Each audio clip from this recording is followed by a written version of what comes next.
आम्हाला 1 रुपया भेटला नाही नाही इथं इथं किती सकाळपासून. कशामुळं? पैशामुळे. मग आता तुम्ही मतदान करायचं ना, आज मतदान आहे.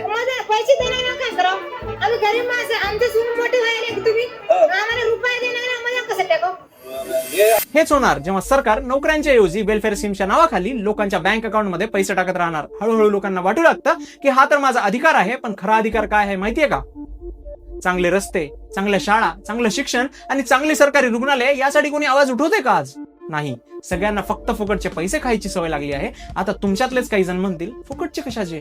हे तर आपलेच पैसे आहेत. राजकारणी लोक 5 वर्ष आपल्याला लुटतात, मग त्यांचेच पैसे घेतलं तर काय चुकलं? खूप मोठं चुकलं. फक्त चुकलंच नाही तर भयानक चुकलं. कारण ज्या दिवशी तुम्ही पैसे घेणं बंद कराल त्या दिवशी मतदान मागायला येणाऱ्यांकडे फक्त एकच पर्याय उरेल, काम करून मत मिळवणं.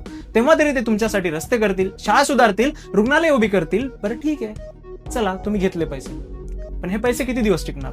4 दिवस, 8 दिवस, चला 1 महिना पकडू. पण जेव्हा अचानक मेडिकल इमर्जन्सी येते तेव्हा हजारो रुपये प्रायव्हेट हॉस्पिटलमध्ये घालताच ना. मुलाच्या शिक्षणासाठी, ट्युशनसाठी हजारो रुपये खर्च करताच ना. कशामुळे?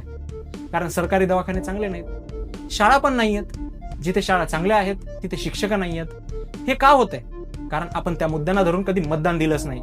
फ्री अँड फेअर इलेक्शनसाठी संविधानाने स्टेट इलेक्शन कमिशन तयार केलं, पण तीही आता कुठे दिसत नाहीये. मतदान हा हक्क आहे, पण मतासाठी पैसे घेणं हा सरळ गुन्हा आहे. आणि हे जर तुम्हाला बदलायचं असेल तर सुरुवात सरकारपासून नाही तर स्वतःपासून करा.